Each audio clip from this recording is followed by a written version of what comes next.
All right. Thanks, Will, for joining. You and I had chatted over the past couple of days about some topics that may be, podcast worthy.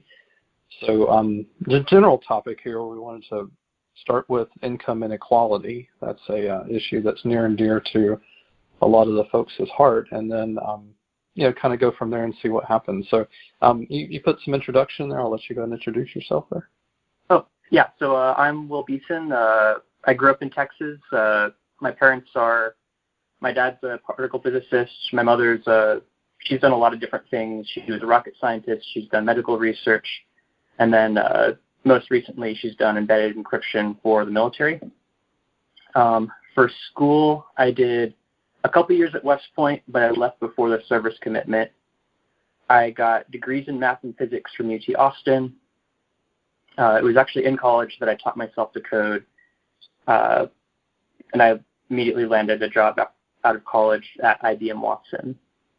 Now I work in San Francisco as a software developer, and I've done things from machine learning, computational linguistics, and now I work on cloud infrastructure, Kubernetes. Yeah, and maybe another topic for another session, because there's a whole lot more I still need to learn about Kubernetes. Yeah. But yeah, thanks for joining. And I know we kind of prepared some talking points before the session, and a lot of them seem to center around candidate searches or companies seeking job candidates there. Mm-hmm. So I'll let you kind of open it up there. What you've seen from the tech side. I'm not sure you've ever hired people, but seeing from the tech side, what you've seen, and we'll pull it back into some income inequality here. Mm-hmm. Yeah. So since my background is in computational linguistics and machine learning, I've actually worked for two different recruiting automation startups. That's what they're called. Effectively, their goal is it's not evaluating applicants who have applied to jobs, but rather trying to figure out people who may be interested in jobs in new positions that exist. So it's not, I have 2,000 resumes from people that want to apply for these jobs. Instead, it's something like, here's literally 10 million resumes, find the people that would be a quote-unquote good fit for these jobs.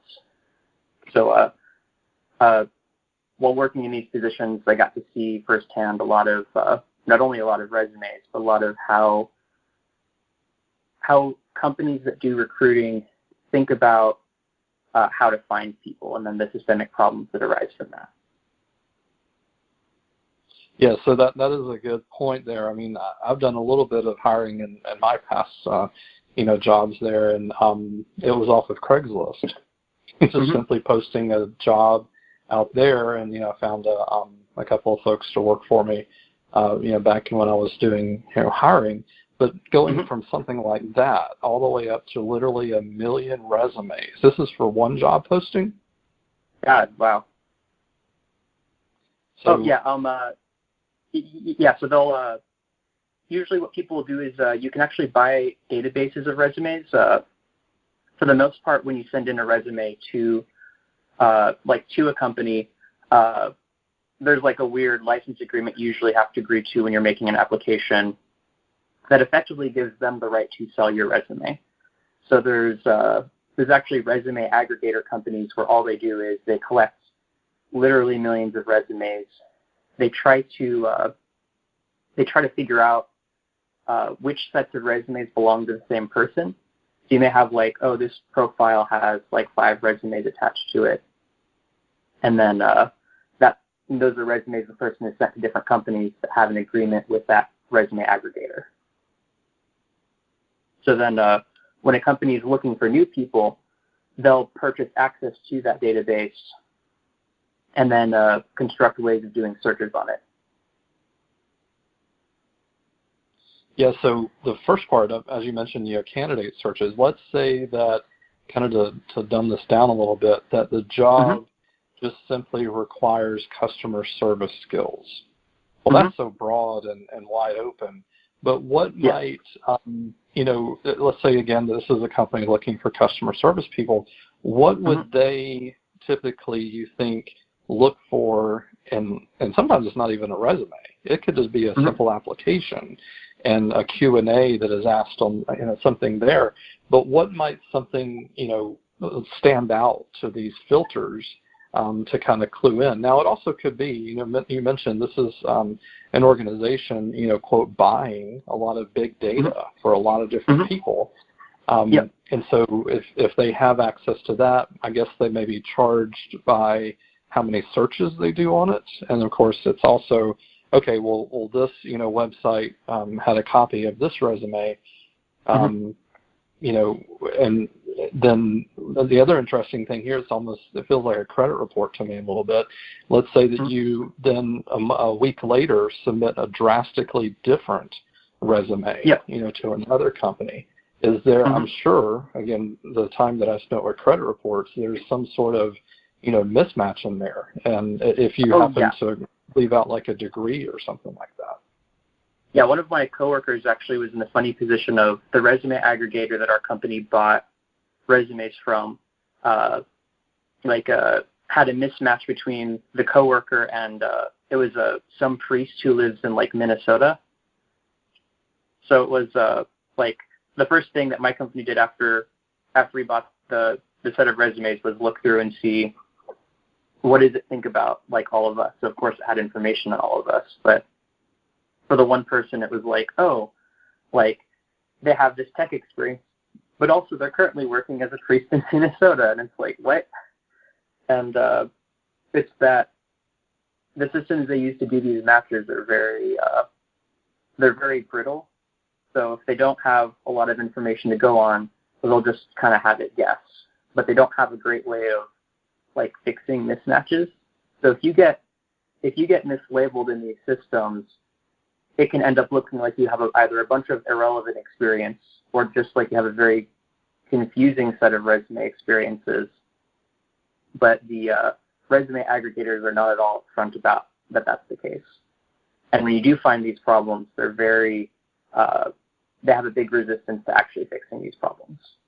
So if you've either applied for a job or if recruiters are or aren't reaching out to you, it may simply not be your fault. It's just, the random company that's been buying your data didn't process it right.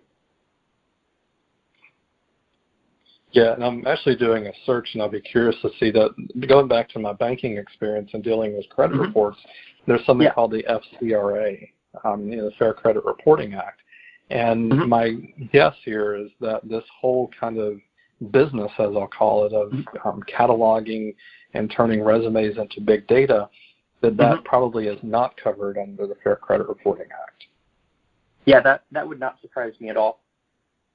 But of course, I think I don't remember the specifics of the Fair Credit Reporting Act. Is that it's, or could you remind me what that is? Say that part again, sorry. Could you remind me what the Fair Credit Reporting Act is?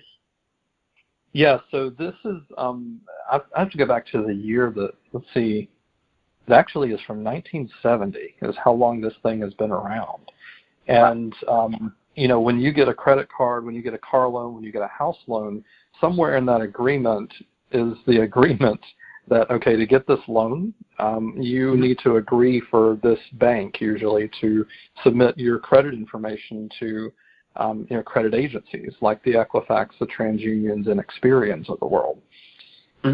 So that can be detrimental, especially now you see all these ads on TV. It's like, check your credit score instantly. It doesn't cost you. Usually your bank will tell you, okay, here's your free credit score and all that. So you can kind of watch it yourself, and it's a little more user-friendly. But if we dial this back to 1970, we didn't have the internet. we didn't have places that you can literally within 10 seconds see your own credit. So that's where a lot of just to give the history of how this thing was written. So let's say that you got into a loan, you did not pay on time a couple of times. That stuff gets submitted to the credit agencies. And then let's say that you go to apply for a house loan, they pull your credit report and it says, oh, well, you got these late payments on there. It actually sets up a whole process that you can, request that those be looked into to make sure that they are accurate and so forth. Yep. And there's timelines. I think it's like 30 or 60 days that either party, it's all spelled out in this, Credit Reporting Act. But it's very interesting to see that this has been around. I didn't realize it had been around until 1970. And there are chances that background checks can be done.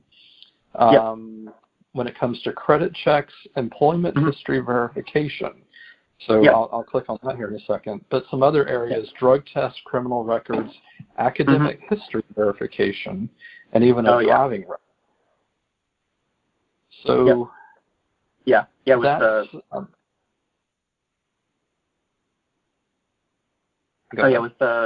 you're talking about specifically in terms of employment, like checking the credit history for applicants. Yep. Yeah, but so that's that is a big thing. That's a big problem. It's when I'm pretty sure companies aren't supposed to do it. I'll have to specifically check into that, but it's that it's not supposed to be that you can just exclude people based on credit reports, but a lot of companies do it anyway because it's not like anyone can go and actually check to see whether they've done this.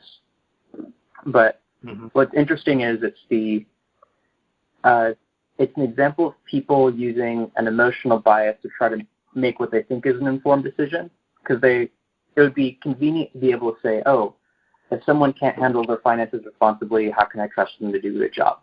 On the surface, that seems like good reasoning, but what's interesting is they've actually done studies that show that there's not actually a correlation between someone's credit score and how good they perform at the job.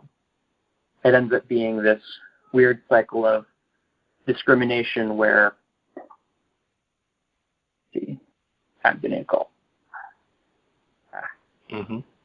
Okay, so it's a cycle of discrimination where people that have bad credit can't get jobs, which means it's harder for them to get a job, they make less money, and thus their credit score gets worse. This is a positive feedback loop, since it means that there's this existing behavior that just keeps getting worse. And there isn't like a really easy way out of it. Once you have a bad credit score, there just isn't a lot that you can do. And if it's bad enough, you effectively aren't hireable, because so many companies, especially on the lower wage part end of the spectrum, will do this.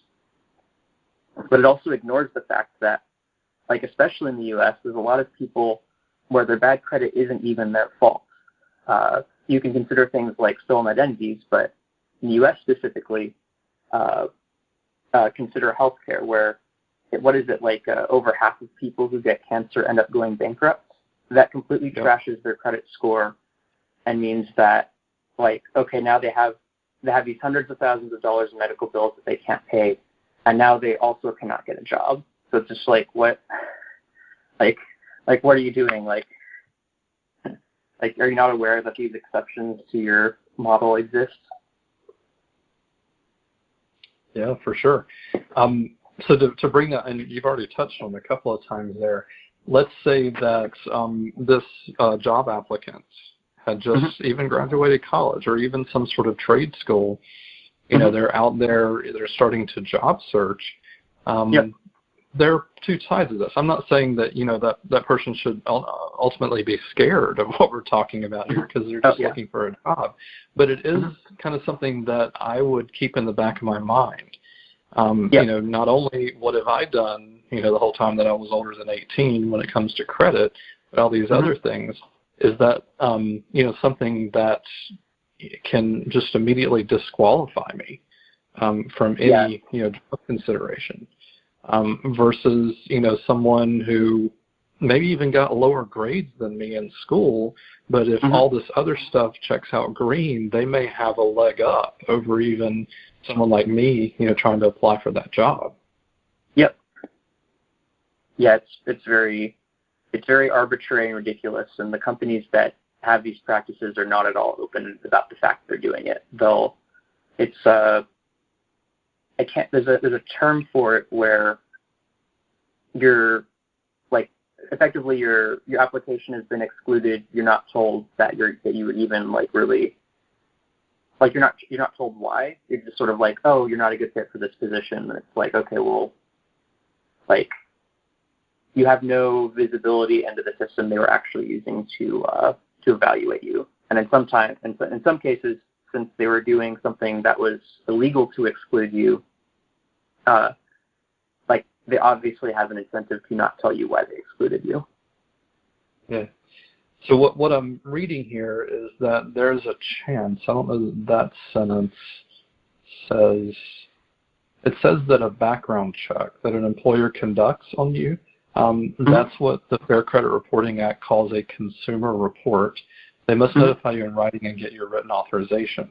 But of course, that just takes it right back to what you were saying. If the recruiter is saying, I need you to sign this form, or even maybe the job offer may have been extended pending, this background check. Yeah. It's still kind of, it's a catch-22 for someone who has had issues with any of the above we discussed. And ultimately, does this really have anything to do with the job? I mean, if you're getting a job as a teller at a bank, or like you're going to drive a armored car, maybe these types of things are a little more relevant to those. Yeah. But then, if you're just going to be programming and or doing general tech support and things like this, I don't know that this is all that relevant. Yeah, it's completely irrelevant. It's still like it's incredibly satisfying to me that people have literally done studies on this and found that there is no correlation. But it's frustrating that it's where people are using reasoning that feels good or sounds right, so they get this because it seems intuitive, people go with it rather than thinking about how to make sure that their model of the world actually reflects reality. Yeah. But so any other things that working through all that industry and that type of thing, is there anything else that made your eyes open wider when you happen to have been asked to, work on a project or solve something, in the data that was being squeezed out of it? Yeah, one of the aspects that both of the recruiting startups that I worked for asked me to do was something I call prestige filtering, and that's where they systematically eliminate candidates who either did not go to specific schools or who have not worked for specific companies. So this means that you have a bunch of high-paying jobs where they're effectively telling recruiters, only hire people that, were able to go to the best schools and pay the hundreds of thousands of dollars in tuition for it, or have worked for the companies that are also using the same reasoning. So it's if you haven't gone to usually they'll do top 20 schools specifically in the U.S. So of course you're completely excluding any kind of international candidates. So it's University of Oxford, University of Zurich. These are well known for their computer science programs, but since these are very U.S.-centric companies, it's just sort of an exact text search will not match it because it's they didn't put Berkeley or Stanford or whatever, therefore the text search that they did just doesn't catch them. It's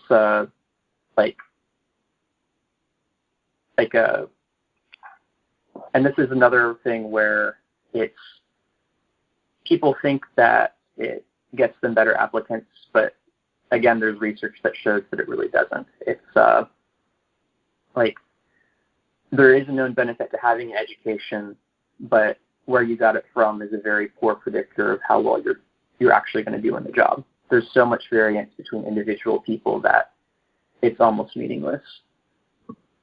But people do it anyway because they want to be able to say, 50% of people that worked here went to top 20 schools, or have worked for Google or Amazon or Yahoo or whatever. But they don't actually mean that. they're better performers. Yeah. So that's certainly very interesting. And then also, again, going back to just minimum level of education for a job, I would like to say that my company that I work for, we have done some interesting things to partner with some staffing companies. And as a candidate or a job holder moves through a staffing agency, that they may have a requisition that comes in. We only want you to work with us for about a month. And you move on to another assignment, but that also leads to, okay, is there any stability here? But as they work through, and see these different candidates, one in particular, which was interesting, I, helped out with some things at the office. It dealt with, in a lot of cases, single moms or ladies who maybe just had about a college, or just a high school diploma, maybe had gone a little bit afterwards, but they did not, they would typically not fit into a mold of working a general customer service job, or even some of these ladies have moved on to be executive assistants for VPs at the company because they just had the wherewithal, honestly, sometimes even to show up. I mean, I've even had that trouble in the past where, okay, you've been hired for this job and nobody can count on you. That sometimes that's just half of it. You've got some personality filtering coming up here. But it's been very interesting to see that these candidates, they don't always work out. But I think, honestly, if you were to look at the statistics, if someone, there's a difference between your book sense and your common sense, and then there's also the initiative and effort. I think those are all three separate buckets, for any candidate. Yep. Yeah, and about all a resume is good for is book sense, but it's there's only a very weak correlation there.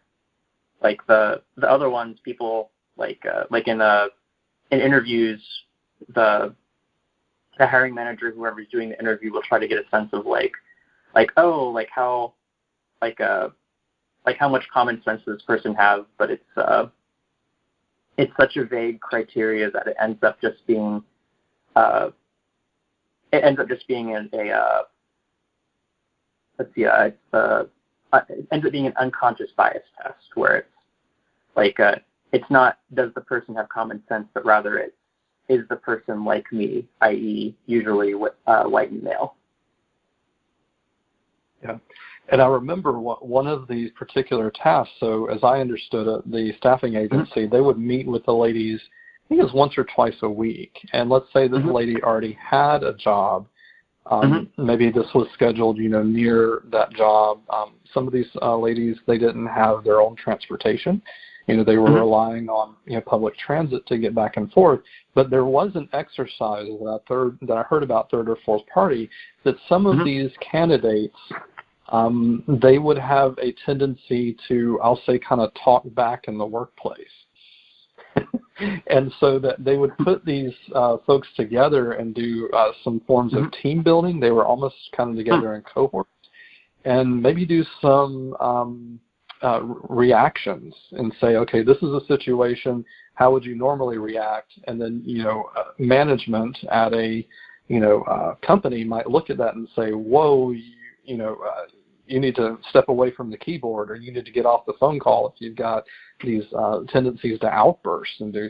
So it was very interesting to see that, okay, you got a candidate, they're going to show up, they're going to, know how to type, English without, misspellings and all this.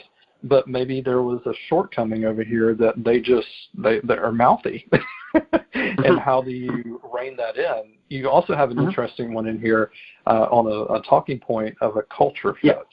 And I've certainly, I want to say myself, when I was making hiring decisions, and even in the workplace and even outside the workplace, I like to think that I can listen to someone and usually relate. I mean, I do training, that's kind of part of what we do. But it's interesting in your past experience, especially that culture fit, because you listed that out here, maybe going into unconscious biases and so forth. Yeah, it's there's right ways and there's wrong ways to do it. It's that most people don't do, the right way of doing it. It's I guess it starts with how you're approaching it, where are you looking to include people based on culture fit or exclude people based on culture fit? It's you're not using oh, that person isn't like me, therefore they won't fit in the company. It should be thinking about how does the person's personality interact with the team, and that's a much harder question, and it's a much and it has a much more complex answer because every individual will bring a different thing to the team. If there is if you consider someone who's relatively mouthy, that might be something that the team needs, even if the team doesn't, especially if the team doesn't have that, because you may need someone to be able to speak up for the team. There's a lot of things to consider when, for something like that. But too often it's culture fit is it's a homogenization effort of trying to make every employee at the company exactly the same, which is just awful.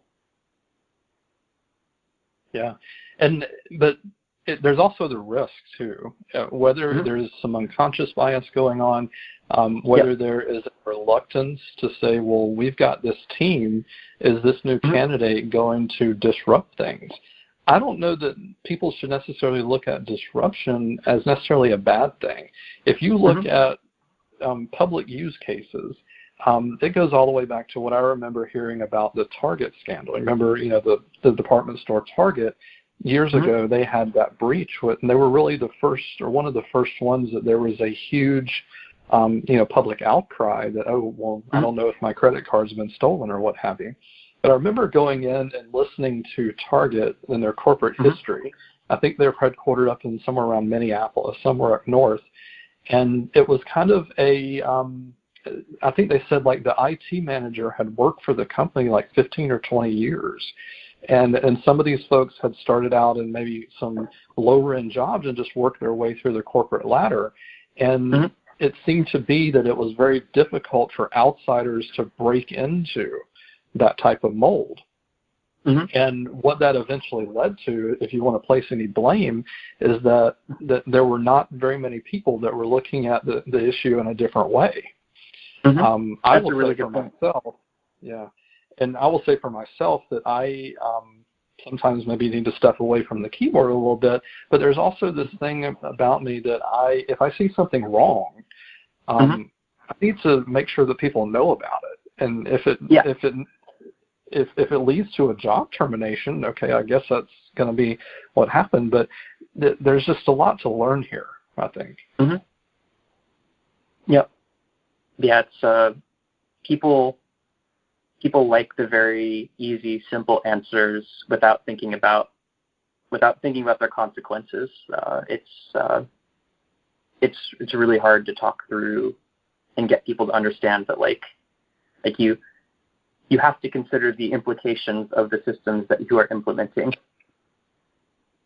If you, as you're pointing out, if you ask that everyone have exactly the same viewpoint, then you're starved for alternative viewpoints, and you could potentially miss these awful problems and nip them in the bud before they become international news. Yeah. And I even go back to when I was in school. I did some work with a hospital that's down in South Georgia, and at the time, the full-time employees, on their job badge, they would have different colored stickers on their job badge, and they would maybe red, blue, green, or yellow. So a red person is a strong leader, fast-paced thinkers, risk-takers, purposeful. A blue person is a deep thinker, analytical in nature, very detail-focused. And they can sometimes come across as being aloof, is what the description is. But they are sticklers for time and capable of coming to their own conclusions. Green folks are cool, laid back, relaxed, and patient. They are easy to get along with, very informal in their approach. Yellows are the life and soul of the party. They're sociable, expressive, very imaginative, enthusiastic. And yellows are going to be very informal, very optimistic and animated. And so I thought it was very interesting. I mean, just the little time that I spent there, I didn't go through that test, and I think it would be interesting to see the result. But when you approach someone, you know immediately how they are looking at the situation. And inevitably, almost everybody in the IT organization there was red. So, it's actually, go ahead. Yeah, that's actually exactly how personality tests should be being used. It's not, I want to craft the perfect team with the perfect set of personalities because one personality is better than all the others. Rather, it's, I have this team and I want to get them to understand each other better and how to work with each other better. What you're talking about, I think it's the, is that the primary colors model? I was trying to look for, they're just saying personality types. Yeah, there's like a,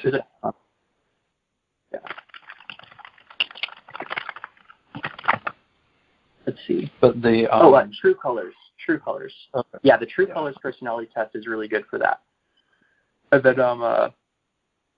there's a variant that also assigns you a secondary color, because obviously not everyone is exactly all of those traits that you mentioned. But like you can exhibit like people's personalities can be multifaceted. You don't always fit into one box all the time. So it's acknowledging that people have secondary and tertiary characteristics in their personalities helps deepen your understanding even further.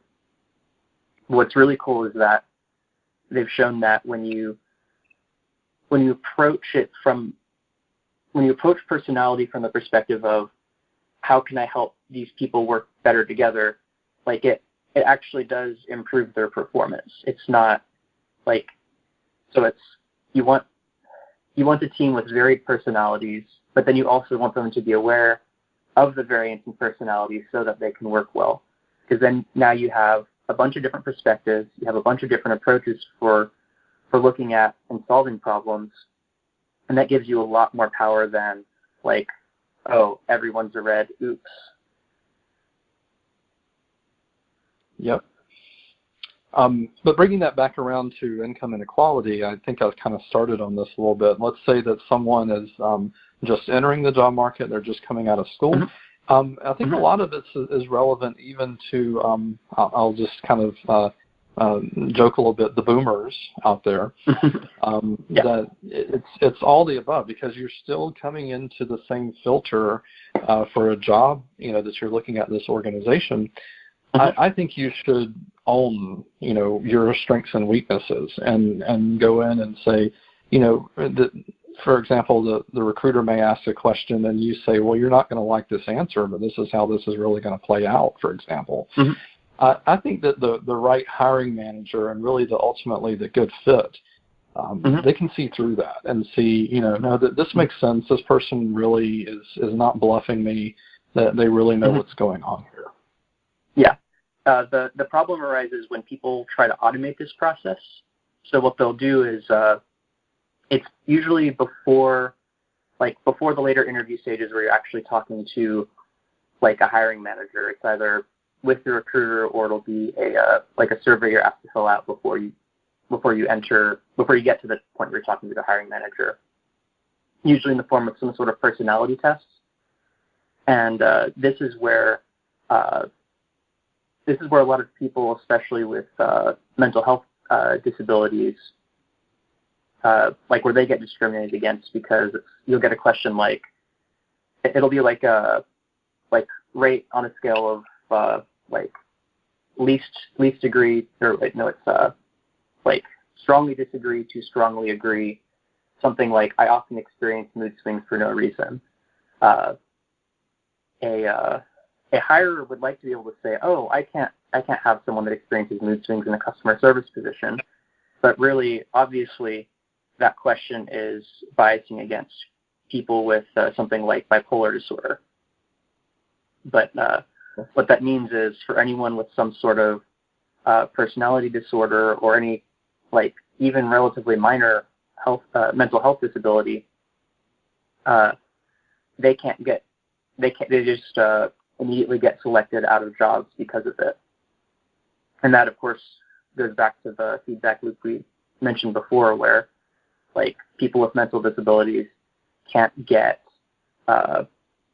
they can't get jobs, so they don't have as much money, which usually makes their problems worse, and then it's even harder for them to get jobs. Yeah. And another example, even my company has opened up a completely separate path through the recruiting process that I forget exactly what they call it. It's a very politically correct term. But let's say that someone is somewhere on the Asperger's spectrum, and they present themselves usually in a very different way. I think I like to see that everything as have stimuli or through the day, I can see gray areas, and I can work with situations. Everything that I know about folks that have Asperger's, everything's black or white to them. They can't sense any sort of body language at times, and it's very, very difficult for them to see. So imagine living in a all black and white world where, and this is not black and white people, this is just you're responding to a situation with either a 1 or a 0. I mean, we work with binary and we understand that, but that's not how the world usually works. There's body language, there are things that are said that are not, or they're kind of dumbed down or not really what the person means, and it's very difficult for someone in that. So my company does have a separate recruiting path that if you've encountered a person, you think they're a really good worker, they would be a good fit for this position, but on that first phone call, it may go off the rails because the person didn't even know that this person has a condition like this. And it's also, it goes back to companies can't really ask this kind of thing because that could be turned into a lawsuit. So people are kind of standoffish about this kind of stuff. But ultimately, there could be some really good candidates out there that were just immediately disqualified because they had something like Asperger's. Yep. Yeah, it's where like you're not being hired because you had better qualifications. You're getting hired because you're able to pass you're able to satisfy the social requirements that the interview asks of you. Yeah. So I mean, someone approaching our chat here just ultimately being called income inequality. We went off into some tangents, but I think that someone who I guess the thought here is, okay, I need to make more money in my job. There are, I've got a family at home I'm trying to feed, and we're working, constantly paycheck to paycheck. I think all of these different stories that we've shared are hopefully helpful to folks that are in that type of situation. Let's say that you just kind of keep in a revolving door and never, succeed with anything. I think just knowing that the recruiting world and the job hunters world actually operates like this is very helpful. Yeah, it's really frustrating that these the effects that we've been talking about, they stratify they stratify our economy, because it's like the people who have good credit, no mental health issues, and who went to amazing schools, they get selected for and then get the good jobs, and then everyone else doesn't and is selected against, which makes their situations worse, which makes it harder for them to get those jobs in the future. It's especially big in the tech industry, where we so often just say we only want the the way they'll usually frame it is we only want the cream of the crop. We don't want to consider anyone else. And then of course, you have people that are honestly in my sphere, where it's okay, we've met all of these arbitrary criteria, so we're getting the good jobs and the good paychecks, but someone who simply didn't satisfy one of those is being selected against. It's all very story. And another story I'll share as well is this has been about maybe 2 years ago. I do training for the company, but we also have this pool of contractors that they can come in for an instructor workshop, and with someone who knows the content of the course where that the person is going to be teaching. But there's also I would say that really the content maybe is around 60%, really knowing the product. It's honestly more about 40% or so of just personalities and being able to listen to people, being able to on the fly change, your delivery method. And I remember that there was a gentleman that came in. He, obviously was going to be a contractor, but we kind of blessed them with holy water at the end of the week of, whether they're going to be a fit for this. But he was having trouble with his delivery. So there were some broken sentences. There were times where he would pause, and we didn't really know what was going on. And we were having concerns, the early part of the week, is this person really going to, be successful? And we were meeting every evening, just going through the candidates and seeing what the process looks like. And my coworker, he said, you know what? He appears to be Latino, so I don't know that English is necessarily his first language.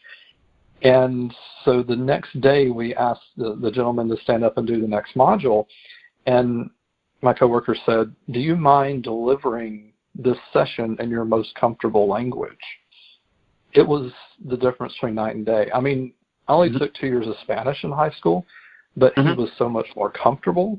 He was able to, just go from, point to point to point. It was just amazing. And so at the end of that session, because I had to pick my jaw up off the floor, just asking, why, he said he had moved to this country with Spanish being his first language. He taught himself English. He has a wife at home that she only speaks Spanish. They have kids at home, but he literally was having to translate every sentence in his mind in order to, portray it. And my jaw still had to just pick it up off the floor. I was like, this is the kind of person that we need. I mean, okay, if he doesn't know just one or two check boxes on all the content, that's something that can be fixed. We have a huge need for Spanish-speaking instructors. And being able to pair him with another instructor that might be bilingual or putting him into situations, I don't think it would take him much, time at all to get back up, or just those couple of shortcomings.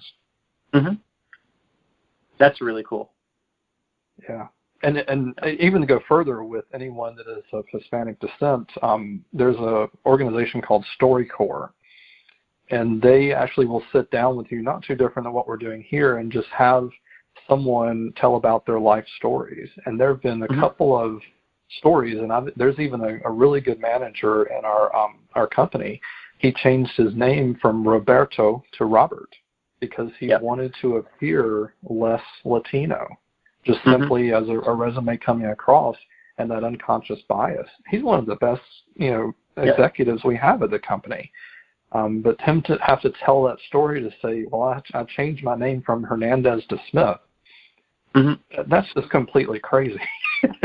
Someone feels like they have to do that in order to fit some sort of job mold.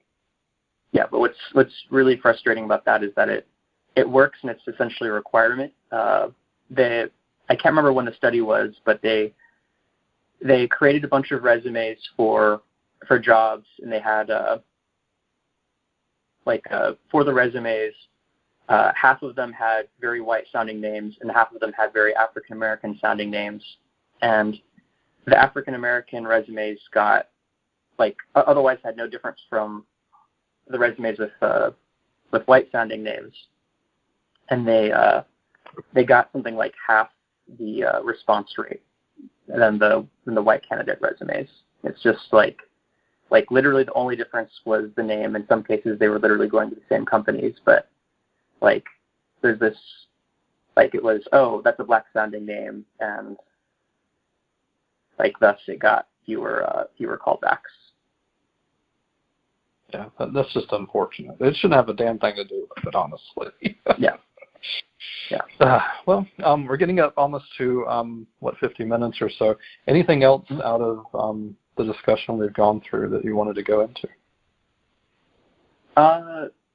No, that's about all I've got. I guess I've got a couple of book recommendations if people want to learn more about these topics.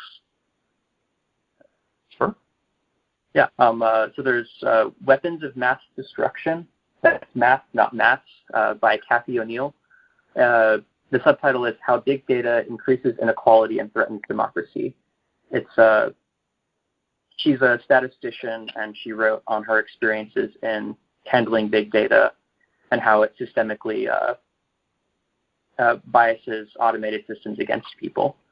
And then the other one would be Economics for the Common Good. That's by Jean Tirole. He's I think it's 2014 Nobel laureate in economics, but he does a fantastic job at explaining a lot of these complex economic concepts in terms that everyday people can understand. The premise of the book is sort of like modern economic policy is too unintuitive for it to be popular, so we have to educate people so that they understand why these weird policies should work. Well, cool. Well, thanks again for joining. And if this turns into a series, maybe we'll call this series something. I'm not sure yet, but I think it's very interesting. And I think a lot of people, they just go about their days and never even think about some of this stuff. So